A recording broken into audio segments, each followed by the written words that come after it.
3, 14, 39, 84 dash dash 258 ಈ ಅನುಕ್ರಮದಲ್ಲಿ ಏನು ಬರುತ್ತದೆ? ಬಿಟ್ಟ ಸ್ಥಳದಲ್ಲಿ ನಾವು ಸಂಖ್ಯೆಯನ್ನು ಜೋಡಿಸಿಕೊಂಡು ಅಲ್ಲಿ ಬರಬೇಕಾಗಿರ್ತಕ್ಕಂಥ ಸಂಖ್ಯೆಯನ್ನು ಗುರುತಿಸಬೇಕು. ಸಂಖ್ಯಾ ಸರಣಿಗೆ ಸಂಬಂಧಪಟ್ಟಿರ್ತಕ್ಕಂಥ ಒಂದು ಪ್ರಶ್ನೆ. ಮೊದಲಿಗೆ ಇಲ್ಲಿ 3 ಅನ್ನೋದ 3, 14, 39 ಯಾವ ರೀತಿ ಜೋಡಿಸಲ್ಪಟ್ಟ ಅಂತ ನೋಡಿದಾಗ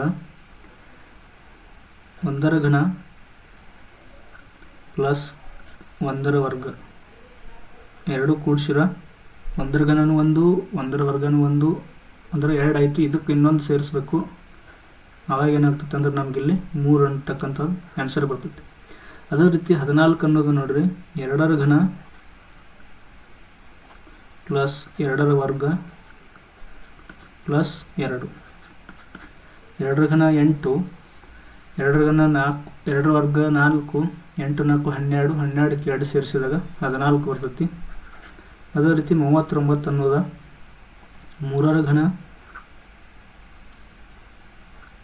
ಪ್ಲಸ್ 3ರ ವರ್ಗ ಪ್ಲಸ್ 3. ನೋಡ್ರಿ 3ರ ಘನ ಅಂದ್ರೆ 27, 3ರ ವರ್ಗ ಅಂದ್ರೆ 9, 27, 9 ಕೂಡಿಸಿರ 36, 36ಕ್ಕೆ ಮತ್ತು ಈ 3ಅನ್ನು ಕೂಡಿಸಿರ 39 ಬರ್ತೈತಿ. ಈ ರೀತಿ ಇದು ಜೋಡಣೆ ಆಗತೈತಿ. ಅದೇ ರೀತಿ 84 ಅನ್ನೋದ 4ರ ಘನ ಪ್ಲಸ್ 4ರ ವರ್ಗ ಪ್ಲಸ್ 4. 4ರ ಘನ 64, 4ರ ಘನ 16, 4ರ ಘನ 64, ಆಮೇಲೆ 4ರ ವರ್ಗ 16, 80 ಆಯಿತು. ಆಮೇಲೆ ಇದು 4 ಕೂಡಿಸಿದ್ರೆ 84 ಆದತಿ. ಅದರಂತೆ ಮುಂದಿನ ಇಲ್ಲಿ ಬಿಟ್ಟ ಸ್ಥಳ ಏನಾಗಬೇಕು, ಇಲ್ಲಿ 5ರ ಘನ ತೊಗೋಬೇಕು, 5ರ ವರ್ಗ ತೊಗೋಬೇಕು. ಆಮೇಲೆ ಇದಕ್ಕೆ ಸರಣಿ ಈ ರೀತಿ ಮುಂದುವರಿತೈತಿ. ಎಲ್ಲ ಕೂಡಿಸಿದಾಗ 5ರ ವರ್ಗ ಅಂತಂದ್ರೆ 5ರ ಘನ ಅಂದ್ರೆ 125, 5ರ ವರ್ಗ ಅಂತಂದ್ರೆ 25. ಎಷ್ಟಾಯ್ತು ನೀವು 150 ಆಯಿತು. ಆಮೇಲೆ ಇದಕ್ಕೆ ಏನು ಮಾಡಬೇಕು, ಮತ್ತೆ ಇದನ್ನು ಕೂಡಿಸ್ಬೇಕು. ಆವಾಗ 150 ಬರ್ತೈತಿ. ಅದಕ್ಕೆ ಇಲ್ಲಿ ಸರಿಯಾದ ಉತ್ತರ ಎಷ್ಟಂದ್ರೆ 150. Next question. ಪಿನ ವೇತನವು ಕ್ಯೂನ ಸಂಬಳಕ್ಕಿಂತ 20% ಕಡಿಮೆ ಇದೆ. ಅದೇ ರೀತಿ ಕ್ಯೂನ ವೇತನವು ಆರ್ನ ಸಂಬಳಕ್ಕಿಂತ 20% ಕಡಿಮೆ ಇದೆ. ಹಾಗಾದರೆ ಆರ್ನ ವೇತನವು ಪಿನ ಸಂಬಳಕ್ಕಿಂತ ಎಷ್ಟು ಶೇಕಡ ಹೆಚ್ಚಾಗಿದೆ ಅಂತಂದ್ರೆ ನಾವು ಮೊದಲು ಏನು ಮಾಡೋಣ ಅಂತಂದ್ರೆ ಇಲ್ಲಿ ಪಿ ಮತ್ತು ಕ್ಯೂಗಳ ವೇತನದ ಅನುಪಾತ ತಗೊಳ್ಳೋಣ.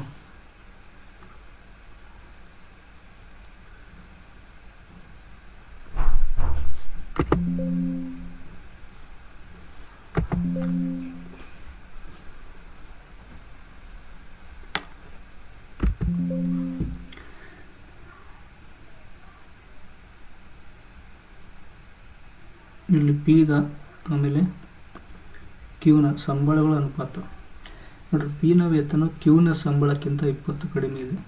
ಹಂಗಾರೆ ಕ್ಯೂಂದು ನಾವು 100 ಅನ್ಕೊಂಡಿವಿ ಅಂದ್ರೆ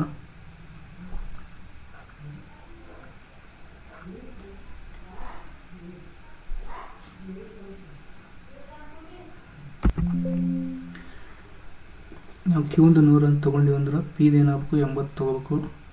ಅದೇ ರೀತಿ ಇಲ್ಲಿ ಕೂಡ ಕ್ಯೂನ ವೇತನವು ಆರ್ನ ವೇತನಕ್ಕಿಂತ 20% ಕಡಿಮೆ ಆಗಿದೆ. ಹಾಗಾದ್ರೆ ಇಲ್ಲಿ 6ರಿಂದ 100 ತೊಗೊಂಡ್ರೆ ಕ್ಯೂಂದು ಕೂಡ 80 ಹೋಗ್ಬೇಕು. ನೆಕ್ಸ್ಟ್ ಅನುಪಾತವನ್ನು ಕಡಿತ ಹಿಡಿದಾಗ ಇದು 24ಲೇ 80, 25ಲೇ 100. ಸೇಮ್ ಅದೇ ರೀತಿ ಇಲ್ಲಿ 4:5 ಬರ್ತದೆ. ನಾವು ಈ 3 ಅನುಪಾತವನ್ನು ಒಟ್ಟಿಗೆ ತಗೋಬೇಕೀಗ. ಪಿ ಅನುಪಾತ ಕ್ಯೂ ಅನುಪಾತ ಆರ್. ಮೊದಲನೇದು ಪಿಂದು 4, ಎರಡನೇದು ಕ್ಯೂಂದು 5. ನೆಕ್ಸ್ಟ್ ಮೂರನೇದು ಕ್ಯೂ ಆರ್ ಐತಿ. ಅದನ್ನು ನಾವು ಕೆಳಗಡೆ ಬರ್ಕೋಬೇಕು. ಕ್ಯೂಂದು ಇಲ್ಲಿ ಎಷ್ಟು ಐತಿ ಅಂದ್ರೆ 4 ಆಗೋದೈತಿ. ಅನುಪಾತ 5. ನೆಕ್ಸ್ಟ್ ಇಲ್ಲೊಂದು ಪ್ಲೇಸ್ ಖಾಲಿ ಐತಿ. ಖಾಲಿ ಇದ್ದಲ್ಲಿ ಈ ಸಂಖ್ಯೆಯನ್ನು ಬರ್ಕೋಬೇಕು ಇಲ್ಲಿ. ನೆಕ್ಸ್ಟ್ ಇಲ್ಲಿ ಖಾಲಿ ಐತಿ, ಈ ಸಂಖ್ಯೆಯನ್ನು ಇಲ್ಲಿ ಬರ್ಕೋಬೇಕು. ಇವಷ್ಟು ಅನುಪಾತಗಳನ್ನು ಗುಣಾಕಾರ ಮಾಡ್ಕೋಬೇಕು. 4 4 16, 5 4 20, ಅನುಪಾತ 5 5 25. ನೆಕ್ಸ್ಟ್ ಆಮೇಲೆ ಅವ್ರ ಪ್ರಶ್ನೆ ಏನಿತ್ತು ಅಂದರೆ ಆರ್ನ ವೇತನವು ಪಿನ ಸಂಬಳಕ್ಕಿಂತ ಎಷ್ಟು ಜಾಸ್ತಿ ಇದೆ. ಆರ್ನ ವೇತನ ಅಂದರೆ ಇದು 25%. 25 ಎಷ್ಟು ಪಿಯಿಂದ ಎಷ್ಟೈತಿ 16 ಭಾಗ ಐತಿ. ಆಮೇಲೆ ಆರಿಂದ ಎಷ್ಟಾಗೈತೆ ಅಂದರೆ 25 ಆಗೈತಿ. ಅಂದ್ರೆ ಎಷ್ಟು ಜಾಸ್ತಿ ಆದಂಗೆ ಆಯ್ತು 9% ಜಾಸ್ತಿ ಆಯ್ತು. 9 ಭಾಗ ಜಾಸ್ತಿ ಆಯ್ತು. ಪಿದು ಎಷ್ಟೈತಿ ಅಂದ್ರೆ 16 ಐತಿ. ಪಿದು 16 ಐತಿ. ಆವಾಗ ನಾವು ಇದಕ್ಕೆ 100ದಿಂದ ಮಲ್ಟಿಪ್ಲೈ ಮಾಡ್ಕೋಬೇಕು. ಪರ್ಸೆಂಟೇಜ್ ಲೆಕ್ಕದ ಹೇಳಬೇಕಾಗೈತಿ. ಆವಾಗ ಇಲ್ಲಿ ಇದು 4 4 16 ಆಗ್ತೈತಿ. ಆಮೇಲೆ ಇದು 4 20 25 100. ನೆಕ್ಸ್ಟ್ ಇದು 4 1 4 4 2 8 ಒಂದು ಕೈಲೊಳಗೆ ಪಾಯಿಂಟ್ ಕೊಟ್ಟು 0 ಆದಾಗ 4 2 8 ಮತ್ತು 2 ಉಳಿತೈತಿ. ಪಾಯಿಂಟ್ ಕೊಟ್ಟು 20 4 5 20 2.25 ಆಗುತ್ತೆ. ಇದನ್ನು ಗುಣಾಕಾರ ಮಾಡಿದಾಗ ಎಷ್ಟು ಬರುತ್ತೆ ಅಂದ್ರೆ 56.25% ಬರ್ತೈತಿ. ಅದಕ್ಕೆ ಇಲ್ಲಿ ಸರಿಯಾದ ಉತ್ತರ ಎಷ್ಟಂದ್ರೆ 2ನೇ ಆಯ್ಕೆ. ನೆಕ್ಸ್ಟ್ ಕ್ವಶನ್ 3ನೇ ಪ್ರಶ್ನೆ ನೋಡ್ರಿ. ಒಂದು ಸಂಖ್ಯೆಯನ್ನು 4ರಿಂದ ಗುಣಿಸುವ ಬದಲು ತಪ್ಪಾಗಿ 4ರಿಂದ ಭಾಗಿಸಲಾಗಿದೆ. ನಾವು ಆ ಒಂದು ಸಂಖ್ಯೆಯನ್ನು 100 ಅಂತ ಕನ್ಸಿಡರ್ ಮಾಡಿದೆವು ಅಂತಂದ್ರೆ 100ಕ್ಕೆ 4ರಿಂದ ಗುಣಿಸಿದಾಗ 100 ಬರ್ತೈತಿ. 400 ಬರ್ತೈತಿ. ಬಟ್ ಇಲ್ಲಿ ಏನು ಮಾಡತ್ತಾರ ತಪ್ಪಾಗಿ 4ರಿಂದ ಡಿವೈಡ್ ಮಾಡಕತ್ತಾನ. 4ರಿಂದ ಡಿವೈಡ್ ಮಾಡಕತ್ತಂದ್ರೆ ಆ ಸಂಖ್ಯೆ 100 ತೊಗೊಂಡಾಗ ಇದಕ್ಕೆ 4ರಲ್ಲಿ ಡಿವೈಡ್ ಮಾಡಿದಾಗ ಎಷ್ಟು ಬರುತ್ತೆ ಅಂದ್ರೆ 25 ಬರ್ತೈತಿ. 25 ಬರ್ತೈತಿ. ಹಿಂಗಾದ್ರೆ ಫಲಿತಾಂಶದಲ್ಲಿ ಆಗಿರ್ತಕ್ಕಂಥ ವ್ಯತ್ಯಾಸ ಎಷ್ಟಂತಂದ್ರೆ ಸರಿ ಉತ್ತರ 400.